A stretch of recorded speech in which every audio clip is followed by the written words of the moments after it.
libro que acabamos de terminar. Si hoy nos acompañas por primera vez a Cada Semilla, aquí en nuestra iglesia amamos la palabra de Dios y vamos por ella capítulo a capítulo, versículo a versículo, y disfrutamos del poder de ella. Creemos firmemente que es viva y eficaz y más cortante que espada de doble filo, y al ir por ella de esta manera sistemática podemos entender y comprender mucho más y en tener una riqueza mucho más hermosa en tomar un libro e ir por ella. Y hoy, la semana pasada, cerramos el capítulo 21 de Juan, y hoy vamos a tener vamos a tener un cierre oficial en donde los que estuvimos enseñando este precioso libro vamos a comentar y a repasar algunas cositas. Antes de ir a ese tiempo, me han encomendado que dé algunos anuncios importantes de lo que viene para nuestra iglesia. Lo primero que quiero recordarles es que a partir del próximo domingo iniciamos una serie de 3 semanas que hemos denominado Hablemos de Familia.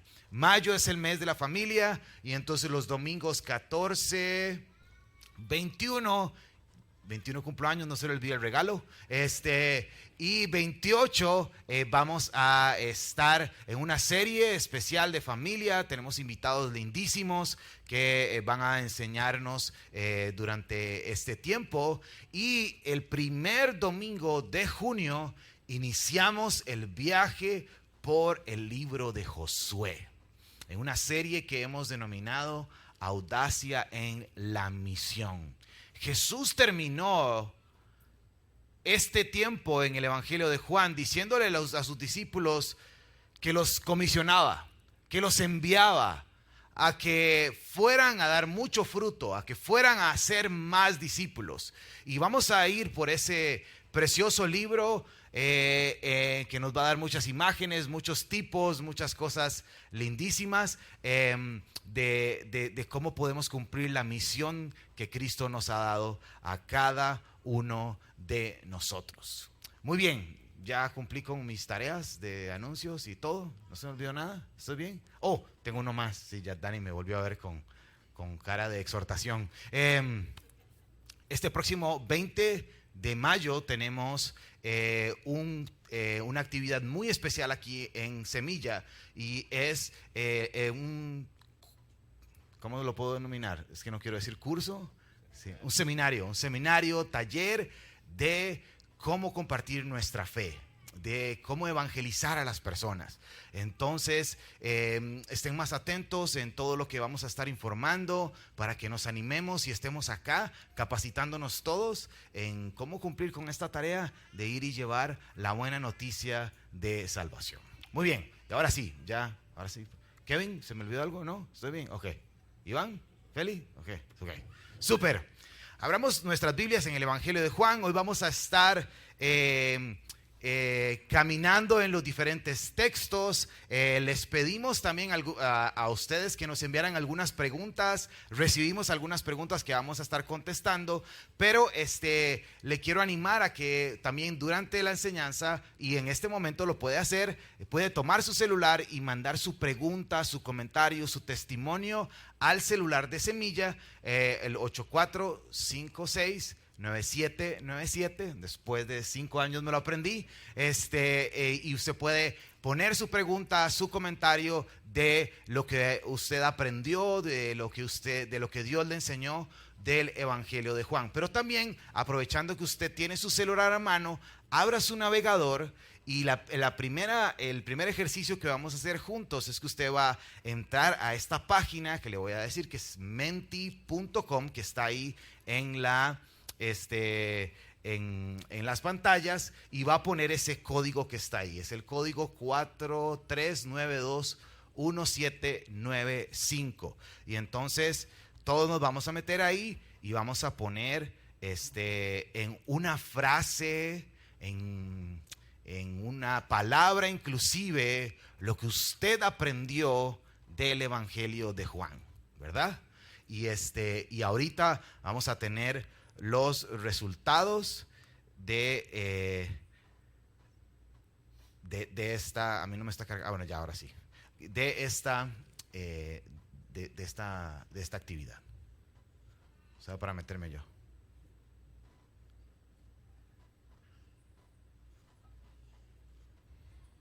Cuatro, 3, 9, 2, 1, 7, 9, 5. Ok, entonces conforme van llegando, ahí vamos a estar recibiéndolos. Vamos a iniciar con lo siguiente. El Evangelio de Juan es entendemos que es este último evangelio, pero para poder, o el evangelio más reciente que tenemos, pero para poder entender un poquitito más, que le pedí a Iván que si nos podía preparar como un pequeño resumen de, bueno, quién lo escribe, por qué lo escribe, para qué lo escribe. Así que Iván, ¿por qué no nos guías un ratito en esta descripción del Evangelio de Juan? Esto de pequeño es un gran reto, porque nos ponemos a buscar todo lo que implica la escritura en sí del Evangelio de Juan. Realmente podríamos durar aquí muchísimo tiempo, pero básicamente puntos específicos que me gustaría que tomemos en cuenta es que el Evangelio de Juan es el último de los evangelios que se escribe. Sabemos que los sinópticos, Mateo, Marcos y Lucas, se escriben aproximadamente en el 50 después de Cristo. Estamos hablando tal vez unos 20 años después de la muerte de nuestro Señor. Y Juan escribe más bien cerca del 80 o del 90 después de Cristo. Y en este proceso ha pasado demasiadas cosas. Es importante que recordemos que una vez que muere, él encomienda a sus discípulos, pero hay un montón de cosas de por medio sucediendo también. Estamos bajo el Imperio Romano, por ejemplo, y empieza una enorme persecución. Entonces lo vemos incluso en el libro de Hechos, cuando incluso es Pablo mismo el que está persiguiendo a su iglesia, o a la iglesia de Cristo. Matan a Esteban, se dispersa todo el mundo en Hechos 8, y hay un enorme conflicto en medio de todo este proceso. Sabemos, por ejemplo, que los emperadores de ese tiempo romanos también persiguieron a la iglesia. Hay uno que es famosísimo, Nerón, que está por alrededor del 50 después de Cristo, que Nerón fue insistente, o sea, era malvado en la forma en la que perseguía a la iglesia, al punto de que se sabe que Pablo y Pedro mueren bajo el gobierno de Nerón y son martirizados. Entonces, estamos hablando de que después de Cristo los discípulos no la tuvieron para nada fácil. Fue realmente un periodo donde se vieron perseguidos. Entonces tenemos también después, por ejemplo, a Vespasiano, que es otro de los emperadores, que él mandó a su hijo Tito asediar la ciudad de Jerusalén. Incluso Tito es quien viene a destruir el templo en el 70. Entonces les estoy mencionando eso para que tengamos en contexto la enorme persecución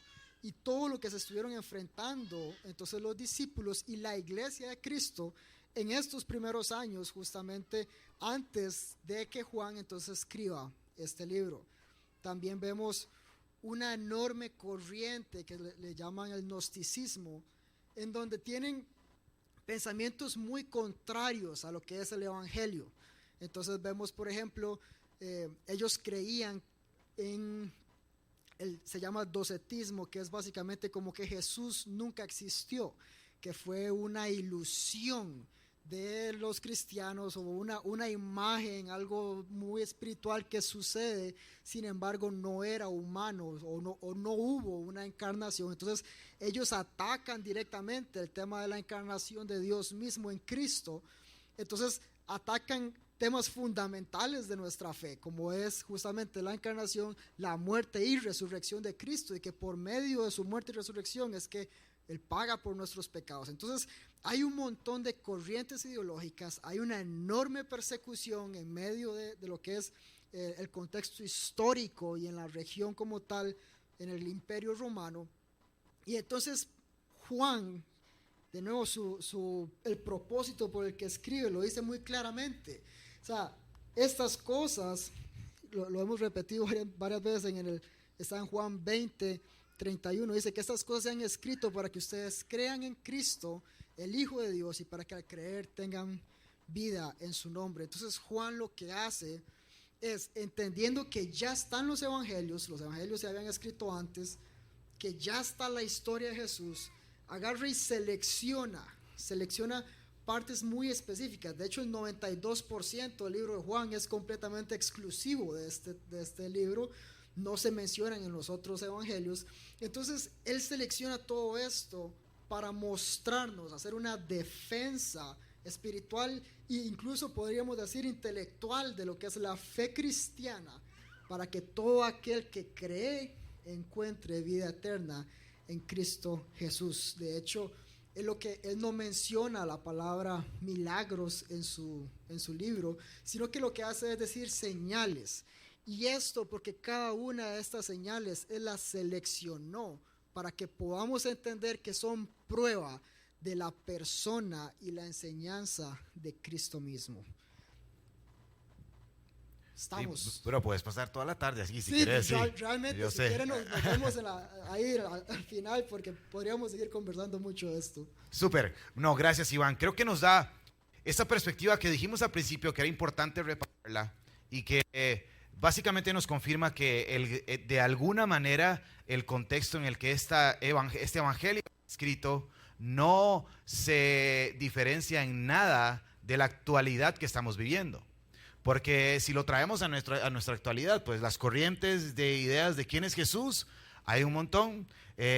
Los ataques contra el credo cristiano siguen siendo sumamente fuertes y severos. Nosotros vivimos de este lado de este mundo y creo que lo que nos toca es poquito comparado con lo que otros cristianos, seguidores fieles de Cristo están experimentando. Y la invitación a continuar creyendo, a permanecernos firmes en esto que Cristo, que el Verbo se hizo carne, que vino a habitar con nosotros y que vino a rescatarnos a nosotros. Vamos a pasar ahora al tiempo de preguntas y comentarios que hemos estado recibiendo. Yo quiero animarle a usted también que si algo quiere compartir con nosotros, nuevamente lo mande al celular de Semilla para que lo podamos tener. No sé cómo nos fue con la actividad, si ya la tenemos y si ya tenemos a las respuestas. Súper bien. No veo nada, pero son una bendición todas. Increíbles. Veo que está por ahí amor, gracia, obediencia, verdad. No sé si alguien me sopla más. Misión, esperanza, súper, qué lindo, buenísimo. Vamos a dejarlas por ahí, gracias Glory. Vamos a dejarlas por ahí. Vamos a ir a algunas preguntas que surgen de el estudio que hicimos durante el Evangelio de Juan. Y aquí les pido a cada uno de ustedes que pueda libremente tomar su micrófono y dar la respuesta. Hay una pregunta que dice: si sabemos que Dios aborrece el pecado, ¿por qué nos sigue dando oportunidades como lo hizo con Pedro?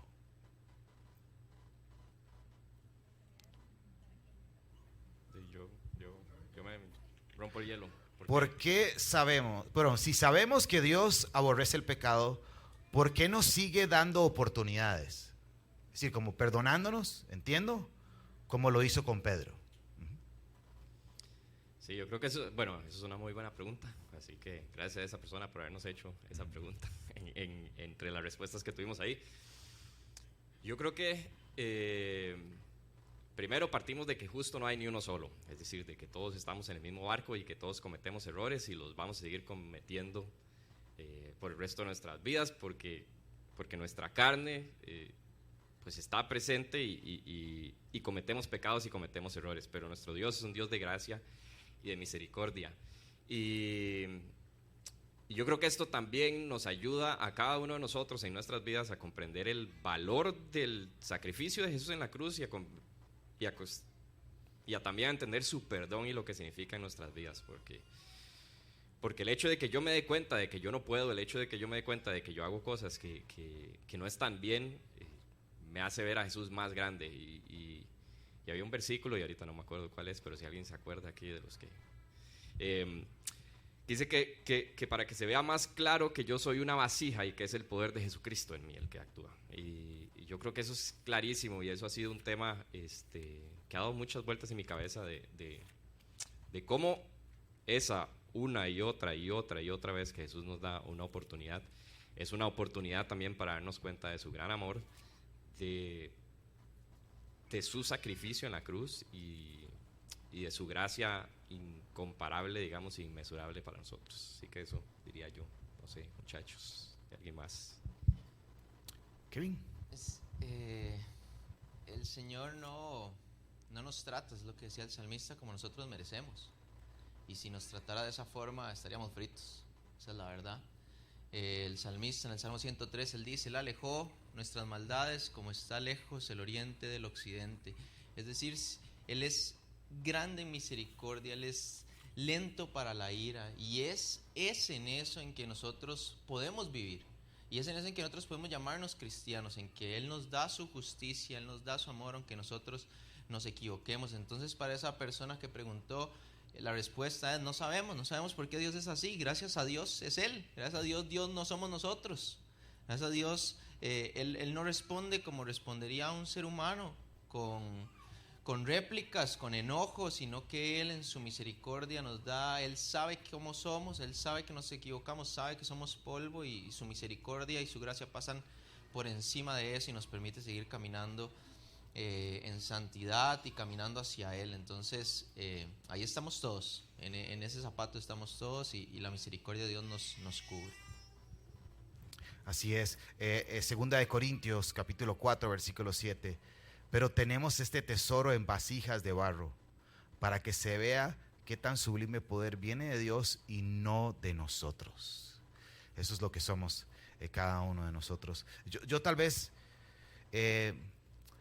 agregaría que, y es cierto, es decir, mantener claro que nuestro Dios es santo y que nuestro Dios es 3 veces santo, que Él es justo. Es algo que tal vez nosotros como seguidores de Jesús hemos dejado de valorar y hemos dejado tal vez de impresionarnos delante de quién estamos. Y la excusa de que Dios es amor la hemos utilizado porque, bueno, Dios es amor, y la gracia la hemos utilizado para abusar de la gracia de Dios. Y creo que, como bien Kevin y Dani lo decían, el momento en que nos damos cuenta de delante de quién estamos, y que yo he pecado, ¿verdad? Que Isaías, ¿verdad? Hoy ay de mí que soy de labios pecadores, pero su gracia me alcanza y su perdón me conquista. Lo que sí es importante es que desde ahí inicio un proceso en mi vida en el cual anhelo vivir, ¿verdad? Así, soy una vasija de barro, pero anhelo vivir cumpliendo para que su gloria se vea a todos. La siguiente pregunta que tenemos es: ¿por qué creen que la vida y muerte de Juan fue diferente a la de todos los demás? Está buena esa pregunta, ¿verdad? Entendemos históricamente que Juan no muere martirizado, ¿verdad? Él es el único apóstol de Jesucristo que muere bueno, podríamos decir muerte natural, ¿verdad? Aunque le dieron palo también y lo intentaron ¿cómo se llama? Casi que quemar vivo y muchas otras cosas más. Y tampoco fue que se la tiró riquísimo en la isla de Patmos, ¿verdad? Sino que le fue duro. Pero ¿por qué creen ustedes que Juan? Estas preguntas están heavy. Bueno. Esta es de las bonitas porque no hay forma de responder mal. Al final de cuentas es nuestra opinión. Yo creo realmente que el Señor tenía un propósito muy claro con Juan. De hecho, en la conversación con Pedro lo dice: o sea, ¿a usted qué le importa si yo lo quiero hasta el final del tiempo? O sea, eso es cuestión de un trato muy especial de Dios con Juan. Pero ahora, si vemos lo que Juan hizo y lo que el Señor le permitió vivir, porque estamos hablando de que Pablo y Pedro, por ejemplo, habían muerto con Nerón, entonces murieron como en el 50 y algo, 58 después de Cristo. Entonces Juan es el único que tiene toda la oportunidad realmente de ver el primer siglo, por así decirlo, de la historia, y escribirnos basado en lo que el Señor le ha permitido vivir. Entonces sabemos que Juan escribió Juan escribió las tres cartas de Juan y escribe Apocalipsis. Es el único de los discípulos también que escribe 5 libros. Entonces el Señor en su gracia nos permite que Él viva para darnos a nosotros mismos lo que hoy tenemos en su palabra a través de Juan mismo. Y sabemos que sí, no fue fácil. Juan, tal vez su muerte fue diferente a los demás, pero su vida fue igual de difícil. Sabemos que estuvo en Patmos encarcelado, que antes de llegar a Patmos casi lo matan. Sabemos que después estuvo en Éfeso liderando la iglesia de Éfeso, que era dificilísima, porque esta iglesia era como bien complicada, pero sí, yo creo que principalmente eso, Dios tenía un propósito para que hoy nosotros podamos estar estudiando incluso estas cartas y todo lo que el Señor quería hablarnos a través de Juan. Súper. ¿Alguien quiere agregar más? Sí, buenísimo. La vida de todos los cristianos es diferente, porque aunque nos mueve lo mismo, que es el amor por Cristo, o sea, nosotros estamos acá y tenemos la misma palabra, tenemos el mismo deseo y eso está bien, pero la vida de todos nosotros es diferente. Y está bien que sea así, porque ya hemos conversado de esto, pero yo no puedo comparar mi vida con la vida de otras personas, porque aunque hacemos comunidad y somos iglesia, Dios quiere tratar diferente con cada uno de nosotros y eso está bien. En el momento en el que yo me comparo tengo un problema. Por eso Jesús tan claro se lo dice a Pedro, ¿verdad? ¿A usted qué le importa? ¿Usted qué le importa? Porque si usted se preocupa por eso, deja de prestarle atención a lo que yo quiero hacer con usted. Ese es el punto. Si yo me preocupo qué está haciendo Dios con alguien más, dejo de percibir o de prestar atención a qué quiere decirme Dios a mí y qué quiere que yo haga. Entonces lo importante para mí como cristiano es qué quiere Dios que yo haga, qué quiere el Espíritu de Dios enseñarme a mí, a cómo quiere que yo me comporte, cómo quiere que yo me mueva y caminar en eso. Y ahí, cuando estemos en ese punto, estamos bien, estamos seguros, porque estoy en la voluntad de Dios y veo maravillado a veces con asombro lo que Dios hace con otras personas, pero preocuparme que yo esté en el lugar que Dios quiere que yo esté. Qué lindo, gracias Kevin. La siguiente es una pregunta que va dirigida a Felipe y es, Felipe, ¿quién crees que ganaría en una competencia de CrossFit? ¿Kevin o James? Está duro. Ah, es okay. como el Pato Lucas y el Pato Donald. No, empezamos con Felipe. La pregunta es a cada uno de nosotros, ¿qué es lo que sentimos en nuestro corazón? Y tal vez lo podemos resumir en unas frasecitas para aprovechar el tiempo. ¿Qué sentimos en nuestro corazón el conocer, en este tiempo, el carácter y la naturaleza de Cristo? En medio de nuestra lectura de Juan. Feli. Híjole, yo siento, la frase que se me viene a la mente es una nueva oportunidad. Entre más conozco el carácter, la forma de proceder de Jesús, siento una puerta abierta para ser aceptado como su hijo. Y todas esas fortalezas mentales que la religión, que los conceptos sociales, que no sé, nuestra misma naturaleza pecaminosa nos pone y nos pone en nuestra mente son quebradas. Entre más conozco a Jesús, hay menos barreras de mi humanidad y siento más atracción hacia Él, me siento más apasionado por conocerlo, por estar con Él, por servirle, en fin. Creo que es lo mismo que sintió la mujer samaritana. Ahora estaba hablando con los muchachos. Ese deseo incontrolable de que todo el mundo lo conozca. Uh-huh. Encontré un tesoro que todo el mundo debe conocer. Así es, Iván. A mí me llena de asombro y de esperanza. Creo que es importante, en medio del contexto que estábamos hablando, Juan inicia diciendo, en el principio era el verbo, y el verbo era Dios, el verbo era con Dios. Entonces está hablando de Jesús mismo en la presencia, en el inicio de todo, que Él vino y se hizo hombre. Entonces es hasta difícil de entender, difícil de imaginar cómo el creador del universo, el Dios todopoderoso, viene a la tierra a ser la obra realmente de salvarnos a toda la humanidad, pero Juan lo presenta tan personal que a mí realmente me llena de asombro el poder ver conversaciones tan particulares como Jesús con Nicodemo, Jesús con la mujer samaritana, vemos a Jesús después con Pedro mismo, a Jesús con Tomás. O sea,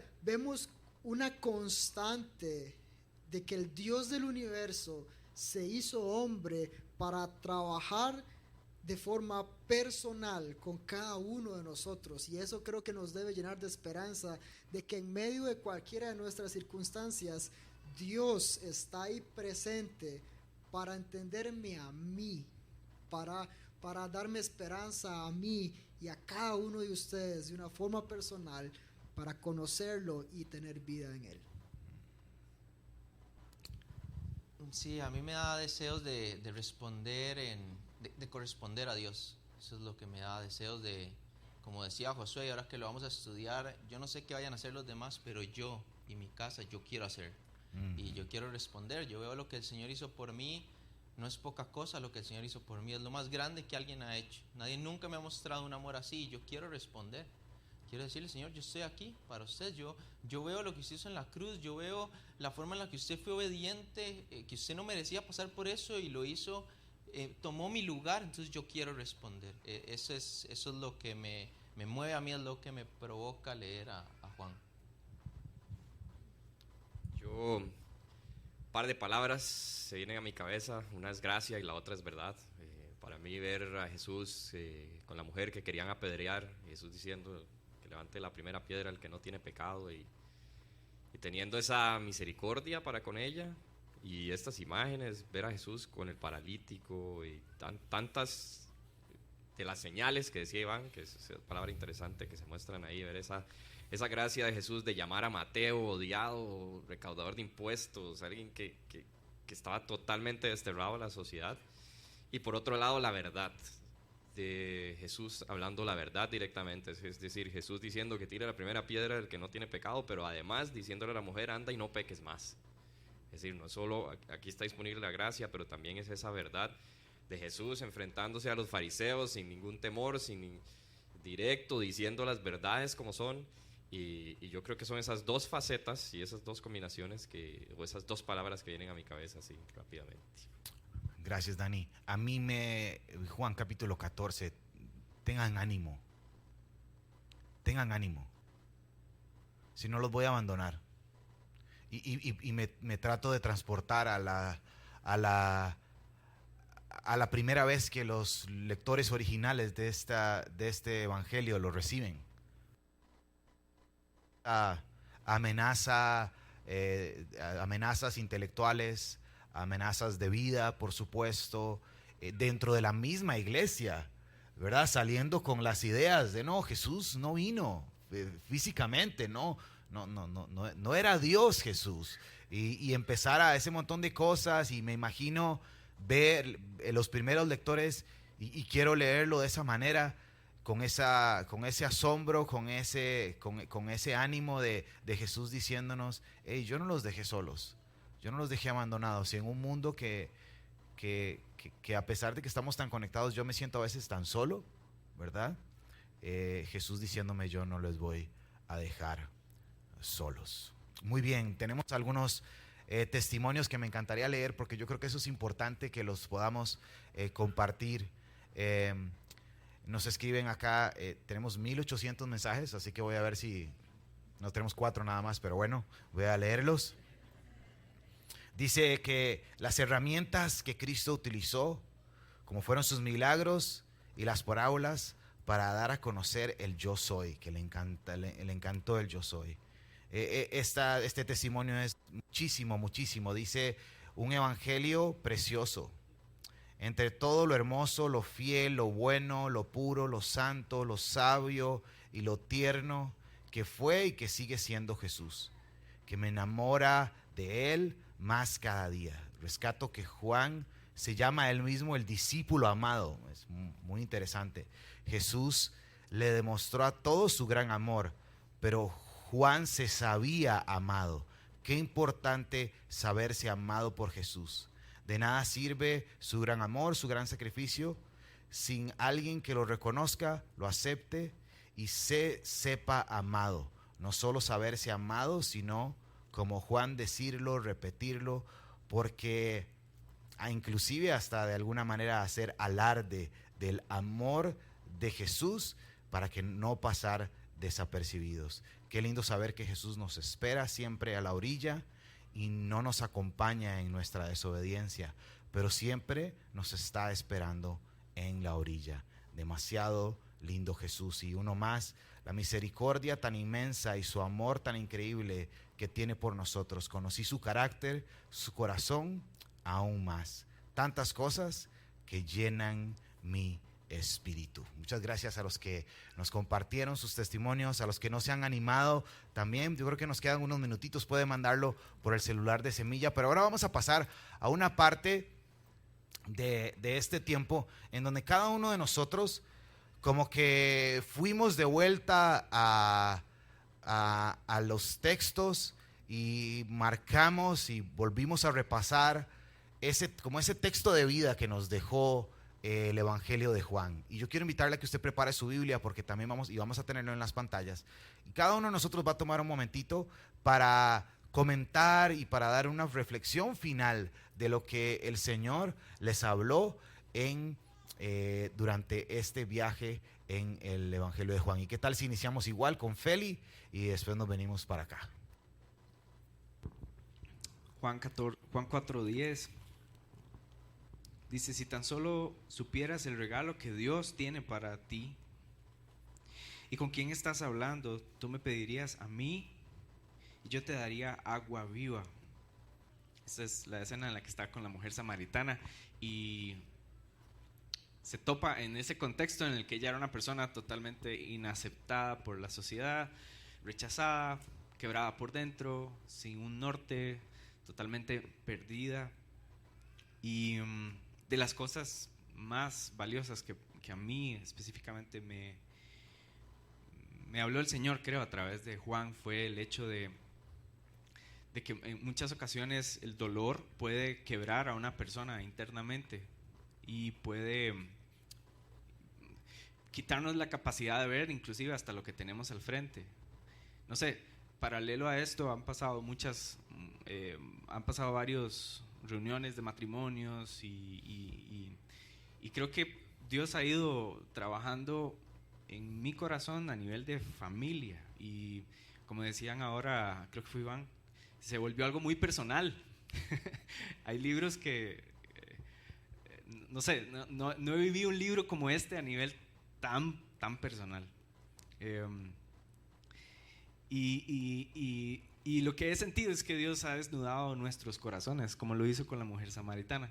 Llegó ese momento en que ella se siente totalmente desarmada por Jesús cuando Él le dice: sí, con el que está no es tu esposo y llevas 5 ya, ¿verdad? En la cuenta. Y ese momento en el que Dios revela lo que hay en nuestro corazón con esa gracia y verdad que decía Dani, y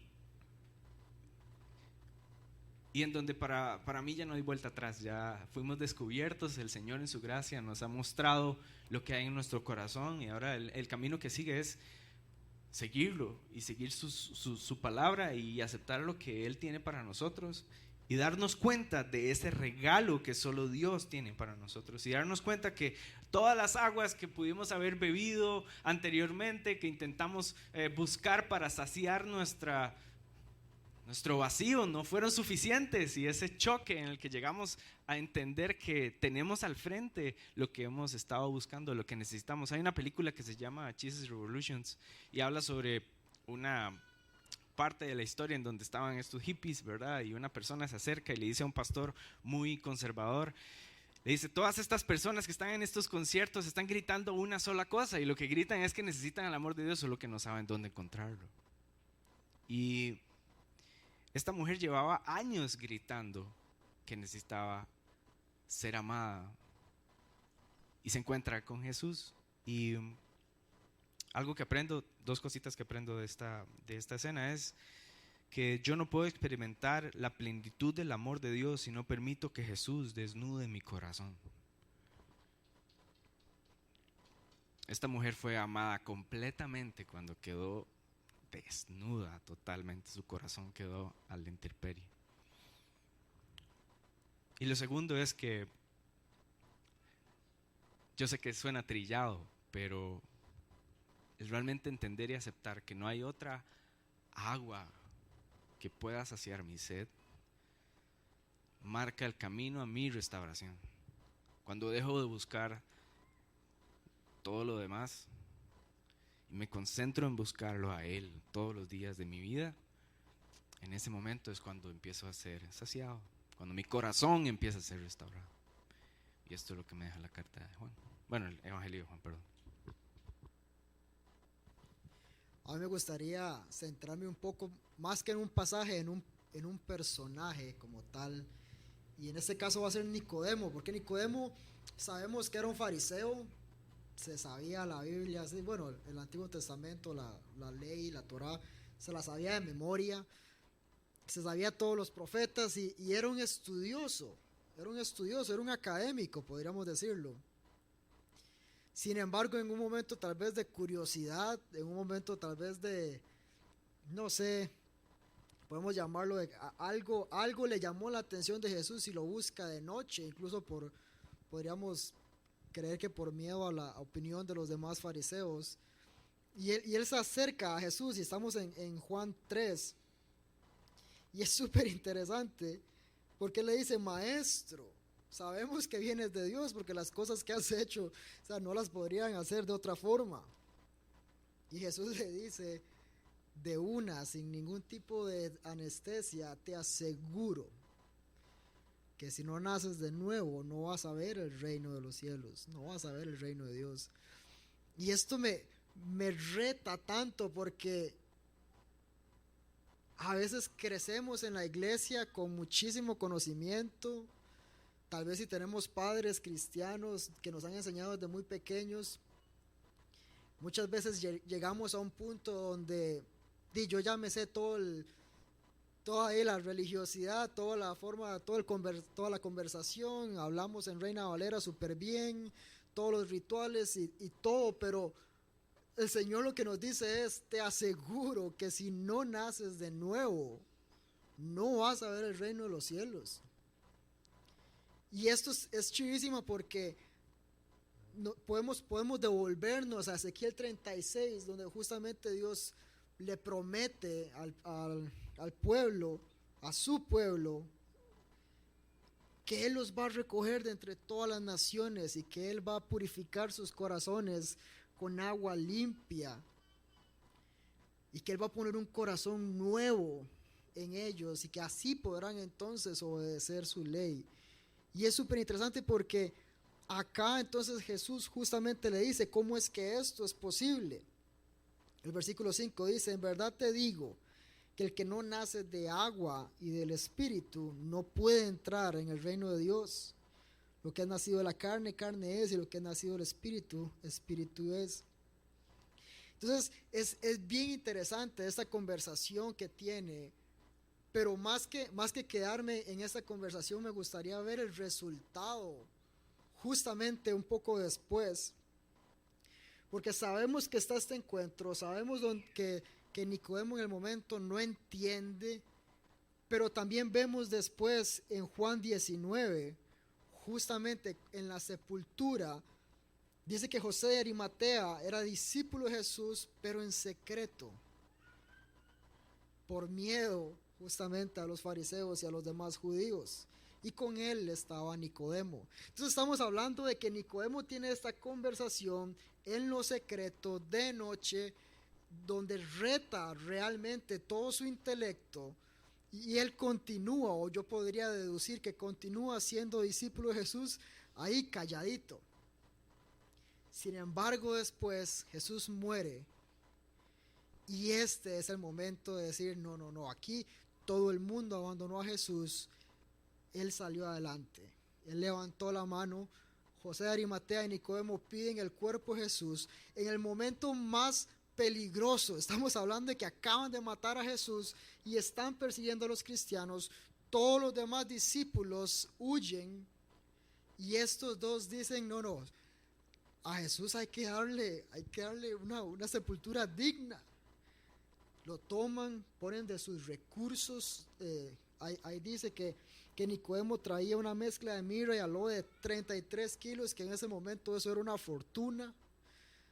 José de Arimatea pone la tumba y todo, y ellos mismos se encargan de limpiar el cuerpo de Jesús. Y eso es interesante porque eso no era una labor que hacían los hombres.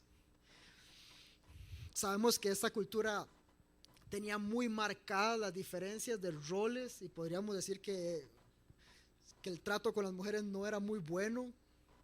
Sabemos que Jesús viene a restaurar eso, pero en este caso ellos mismos deciden cambiar su cultura, deciden cambiar lo que es normal y esperado, siendo ellos posiblemente fariseos de renombre, y se ensucian las manos, por decirlo de alguna forma. Agarran el cuerpo desfigurado de Jesús y lo limpian, salen adelante diciendo: este es nuestro Señor, no podemos dejarlo ahí, no podemos dejar que... Y en el momento más difícil, atentando completamente contra su posición social, atentando contra el reconocimiento, poniendo en riesgo sus vidas, ellos levantan la mano, recogen a Cristo, lo limpian completamente, y lo ponen en la tumba. Y eso me habla tanto de este reto que tenemos nosotros hoy, de cómo tenemos que levantar las manos, la mano y realmente tomar acciones aún en contra de nuestra postura social, cosas que podrían tal vez afectarnos económicamente, socialmente, o con los amigos que tenemos cerca, con la gente en el trabajo, o podemos perder algo, no sé, pero lo que me muestran ellos es que en el momento más importante ellos salieron adelante y actuaron. Creo que es un reto para cada uno de nosotros, que conociendo quién es Jesús, podamos encontrar el valor que tiene realmente conocerlo y tomar acción en nuestra vida, en nuestro contexto, según lo que el Señor nos llama. Sí, yo quisiera centrarme en Juan, en el capítulo 3 también. Ya les voy a decir el pasaje. Es Juan 3, versículo 30. Este es Juan el Bautista hablando, y él dice: él debe tener, hablando de Jesús, él debe tener cada vez más importancia y yo menos. Los que nos sabemos en Valera, él debe crecer y yo menguar. Hace poco nosotros en el trabajo hacemos giras de campo, hacemos inspecciones. Pues resulta que ese día yo fui como el presidente de la República, porque todo el mundo me llamaba, ¿verdad? Habían incendios por todo lado, todo el mundo me llamaba, y yo estaba haciendo unas inspecciones usamos unos equipos, unos analizadores de espectro, y estaba yo subido en un techo ahí en Ultrapark, y era un desorden. Todo el mundo me llamaba, el jefe, me llamaba otro amigo que está ahorita de jefe, digamos, suplente. Bueno, yo nunca me había sentido tan especial, ¿verdad? Yo no sabía que era tan importante. Resulta que yo me fui dando cuenta, conforme iba pasando el día, que estaba feo el asunto y yo tenía que priorizar qué hacer. A veces me llamaban y yo le decía: ahorita lo llamo, porque necesito prestarle atención a esto que me están diciendo, que es más importante, es más relevante para mí. Y nosotros hacemos eso en el día a día. A lo que más valor le damos es lo que priorizamos. Y eso es lo que dice Juan el Bautista. Él lo que dice es: hay algo que es más importante aún que yo, es Cristo. Si yo a algo le voy a dar prioridad en mi vida, tiene que ser a Cristo. Cuando yo hago iglesia, cuando soy iglesia, lo más importante es Cristo. Cuando yo tengo relaciones con alguien, con amigos, con mi esposa, con mi familia, lo más importante en esa relación es Cristo. Cuando yo estoy entre dos opiniones, la opinión más importante, ¿cuál es? La de Cristo. Él es lo más importante, es lo que yo tengo que poner arriba de todas las cosas.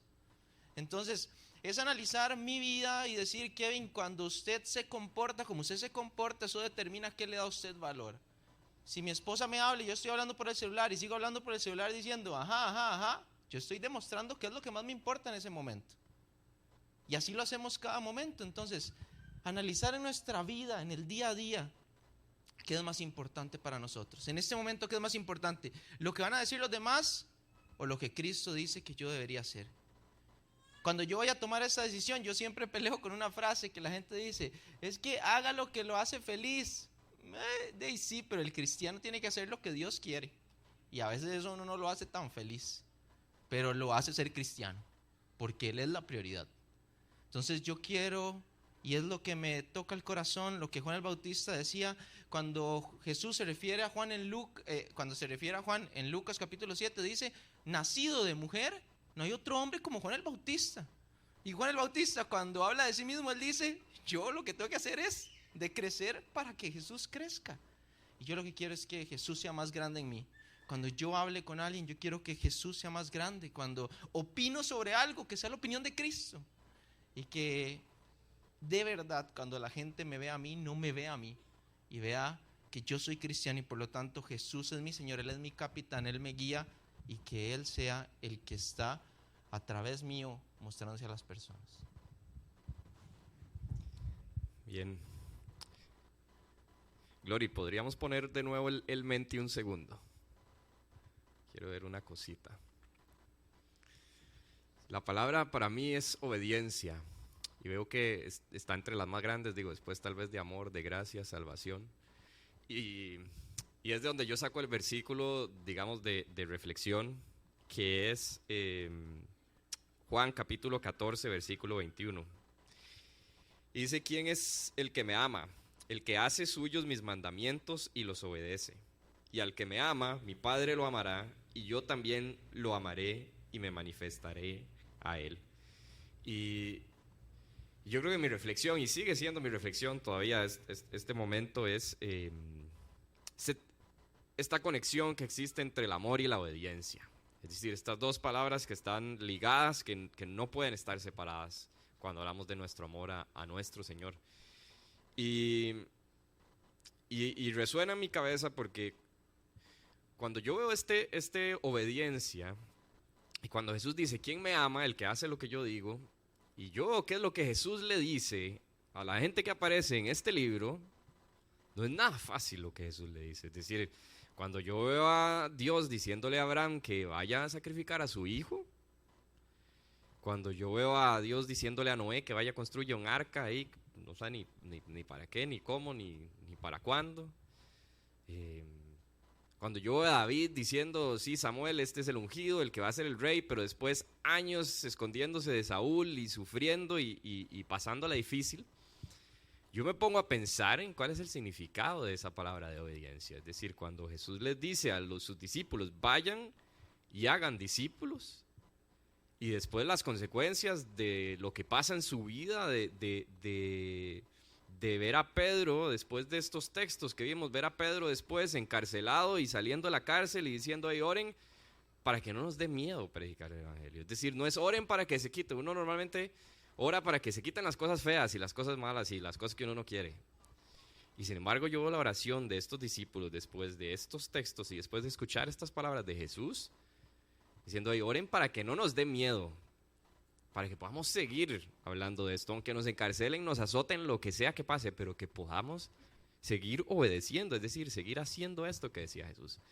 Y es para mí esa reflexión y ese pensar en eso también que decía Kevin de ese tiempo. Es decir, si yo digo que amo a mi esposa, evidentemente yo hago sacrificios por ella, yo invierto tiempo, yo pienso en qué es lo que podría gustarle, qué es lo que podría sentir. Y cuando yo hablo de amar a Jesús, uno habla normalmente, bueno, de pasar tiempo en su palabra, etcétera, pero también obedecer significa ir, significa ese vivir en misión con Cristo. ¿Y cuál es esa misión? Y estar constantemente pensando en, Señor, ¿qué es lo que quieres que haga? ¿Cómo te obedezco? Sabiendo que ese obedecer implica sacrificio, implica tiempo, así tal cual como cualquier persona que uno ama, implica tiempo, implica invertir tiempo, implica moverse, implica hacer algo, implica todas estas cosas que mi reflexión es que ese amor, que parte del amor, de entender el amor que Él ha tenido por mí, ¿no? Y entender el sacrificio que Jesús hizo por mí en la cruz, y que ese amor realmente se vea plasmado en mi obediencia, que realmente pueda hacer este amor tan fuerte, que pueda hacer esta llama tan fuerte en mi corazón, que yo vaya donde Él quiera que vaya, sin importar las consecuencias. Y yo creo que eso es difícil, es un día a día, por eso digo, es una reflexión constante. No digo que sea una reflexión que ya terminé mi reflexión y ahora sí estoy listo, sino que es una reflexión constante en mi vida y algo que caló muchísimo del Evangelio de Juan, ver a Jesús tanto en el capítulo 14 como en el capítulo 15, y luego diciéndole: hey, si ustedes son mis amigos ahora, porque ustedes hacen lo que yo les digo. Y poder ser ese amigo de Jesús, que Jesús pueda contar conmigo, es un reto que me encantaría estar constantemente reflexionando y estar constantemente ahí metido. Gracias, Dani, gracias a todos, qué lindo. Yo quiero leerles Juan 14, versículo 26, dice así: pero el Consolador, el Espíritu Santo, a quien el Padre enviará en mi nombre, les enseñará todas las cosas y les hará recordar todo lo que yo les he dicho. Yo he estado reflexionando mucho en la obra del Espíritu Santo. Y Jesús varias veces lo dice acá. Más adelante les va a decir: hey, muchachos, les conviene que yo me vaya. Es mejor que yo me vaya, porque cuando venga el Espíritu Santo sobre ustedes, entendemos también que les dice, antes de todo, esperen un momentito, esperen que venga el Espíritu Santo sobre ustedes. Y así ustedes me van a poder ser testigos fieles de Jesús. Recuerdo cuando iniciamos Semilla, Dios ha sido tan bueno, ¿verdad? En todo esto. Recuerdo que iniciamos Semilla y bueno, Dios empieza a traer personas acá a la iglesia. La verdad, pues yo me sentía muy poco capacitado, todavía creo, ¿verdad? Muy poco capacitado, ¿verdad? Entonces me puse a estudiar y me acuerdo que responsable, que le dije a mi pastor: quiero ser responsable. Entonces me escribí en la universidad a estudiar Biblia, etcétera, y empiezan las preguntas, ¿verdad? Y empieza: pastor, ¿usted qué piensa de tal cosa, verdad? Y me acuerdo que una vez tuve una reunión de bienvenida donde me dispararon por todo lado, ¿verdad? ¿Y qué piensa usted de esto? ¿Y qué piensa? Y pastor, ¿por qué usted ora? Y cuando termina de orar dice amén y amén. Ese segundo amén, ¿por qué es, verdad? Y yo hasta que sudaba, ¿verdad? Y pastor, ¿qué piensa usted del neopentecostalismo? Y yo: ay, Dios mío, ¿qué es esa cosa, verdad? Y yo ahí investigando y como muy muy angustiado, la verdad. Llegó un momento en que me sentía como muy angustiado, y es ese sentimiento que usted siente como: y esto está, decir, como cuando usted mintió en el currículum, ¿verdad? Y que dijo que dominaba Excel. Y le piden que haga una tabla dinámica. Ahí viene un video en YouTube, cómo hacer una tabla dinámica. En fin, pero recuerdo que un amigo constantemente desde que iniciamos, su mensaje hacia mí era este: Jimmy, es que Jesús te llamó. Jesús te llamó. Cuando celebramos el primer aniversario, su mensaje constantemente fue: Jimito, Jesús te llamó. Jesús te llamó. Y el Espíritu Santo es el que me va a hacer recordar todas las cosas. Una de las también de los momentos también que más recuerdo fue este hombre deseando, decirse, se sentó ahí en mi oficina y dijo: pastor, es que yo quiero estar lleno del Espíritu Santo, ore por mí, ¿verdad? Y yo: y ya se va a poner pentecostal esta cosa, ¿verdad? Y cómo abrimos la palabra de Dios, ¿verdad? Efesios dice que el mismo poder que levantó de entre los muertos a Jesús tiene influencia sobre el pastor nada más, sobre el apóstol, no, sobre el discípulo de Jesús, sobre cada uno de los que estamos acá y que anhelamos, como hemos leído, vivir obedeciéndole a Él y vivir en la misión de Cristo. ¿Y qué es estar lleno del Espíritu Santo?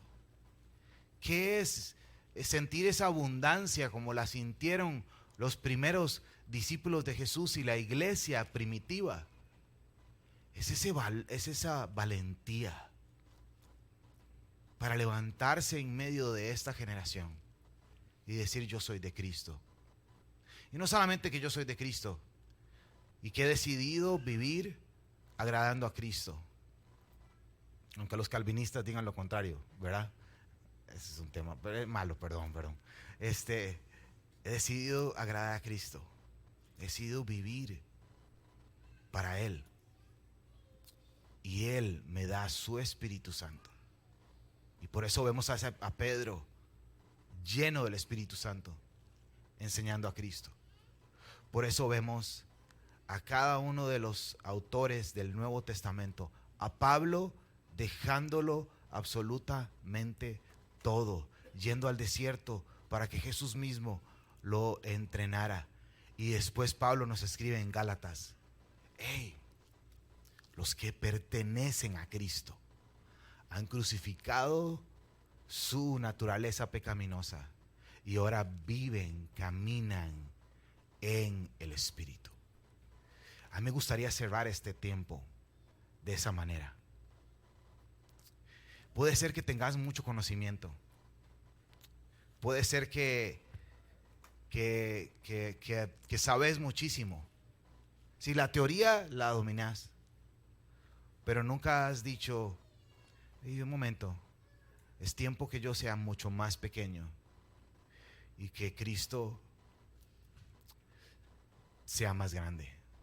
Puede ser que hayas estado tomando del agua intelectual nada más y del agua teórica, y te sabes la teoría y el plan de salvación te lo sabes de memoria y todo te lo sabes a la perfección y tenés la sana doctrina según tu percepción, pero nunca has probado el agua para no tener sed jamás. Puede ser al estilo Nicodemo: hey, en secreto, José de Arimatea en secreto, cuidando el cuerpo de Cristo en secreto. Ahora es momento de hacerlo público. Vamos a celebrar la cena del Señor.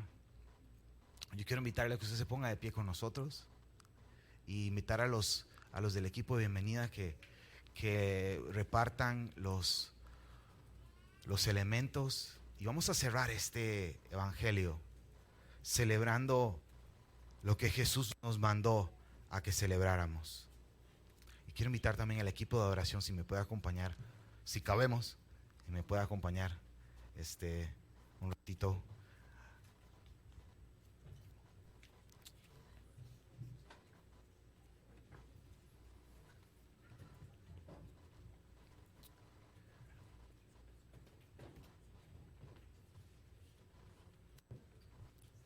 Gracias.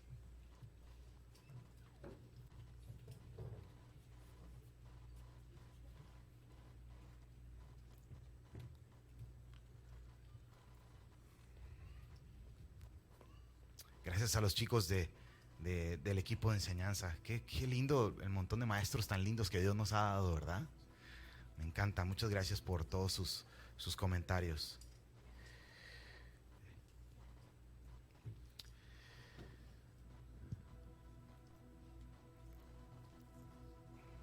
Señor Jesús, quiero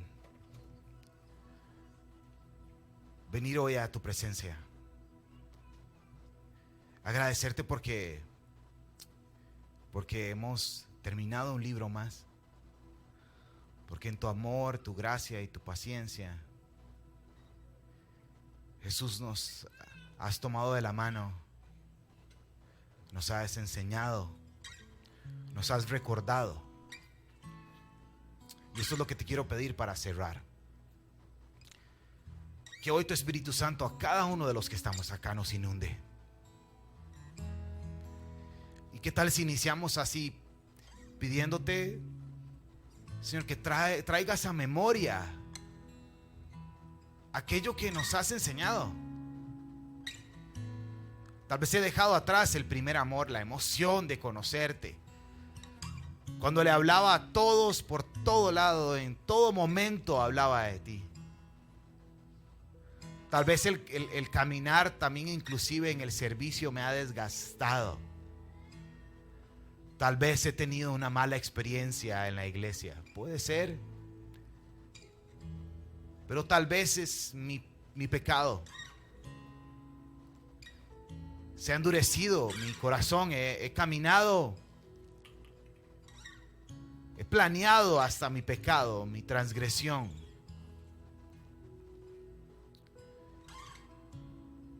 Tal vez me siento muy inteligente. Me siento muy valioso. Siento que tengo el mundo a mis pies. Y es momento de que yo me haga muy pequeño y que tú, mi Dios, te hagas muy grande. Muy, muy grande. Señor Jesús, esta mañana queremos venir a tu presencia. Cada una de las enseñanzas de este evangelio que ha golpeado e impactado nuestro corazón, queremos meditar un ratito en ellas, reaccionar en adoración y juntos cantar como iglesia. Cantemos un momentito, tengamos un tiempito de adoración y ahorita celebramos juntos la cena del Señor.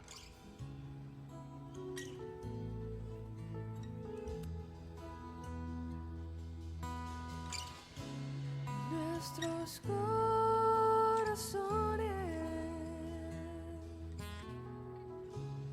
insaciables son hasta que conocen a su Salvador.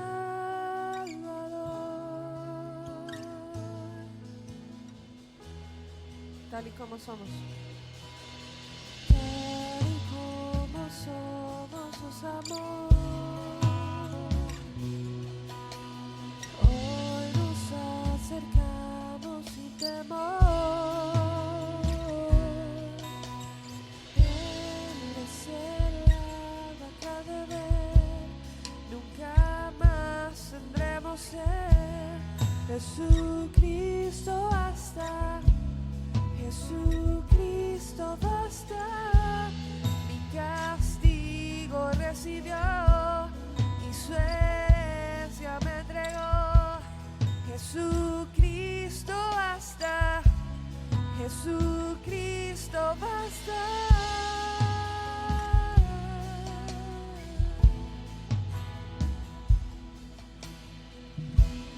Fuimos alcanzados por su gran amor, con brazos abiertos nos recibe hoy.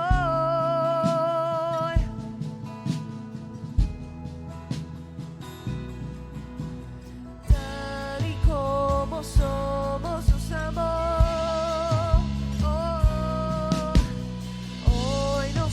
Acercamos sin temor. Él es el agua que ha de beber. Nunca más tendremos sed. Jesucristo basta. Jesucristo basta. Mi castigo recibió y su herencia me entregó. Jesucristo basta, Jesucristo basta,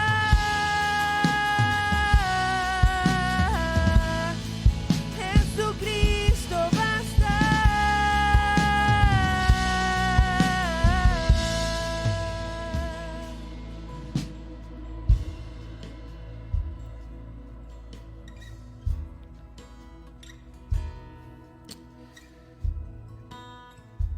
Padre, queremos acercarnos con mucha reverencia a este momento.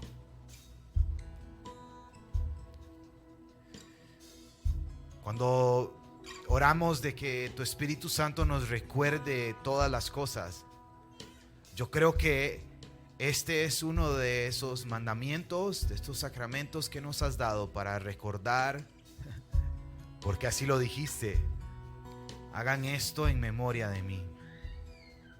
No queremos tomar de la copa, ni queremos tomar del pan con un corazón incorrecto, Señor. El corazón correcto, ese corazón quebrantado, ese corazón que no puede entender cómo nos invitas a la mesa. Porque cuando todavía éramos pecadores, viniste a este mundo. Pero sabemos que si confesamos nuestros pecados, tú que eres fiel y justo, nos limpiarás, nos perdonarás y nos lavarás de toda maldad, Señor. Así que con un corazón correcto, con un corazón humillado, venimos hoy acá. Nos has traído a la memoria esas cosas que necesitamos recordar. Y hoy recordamos, Señor, que la noche que fuiste entregado, amando a los tuyos y amándolos hasta el final, te sentaste con ellos, repartiste el pan y dijiste: coman, este es mi cuerpo que por ustedes es entregado. Así que con esa actitud tomamos juntos del pan.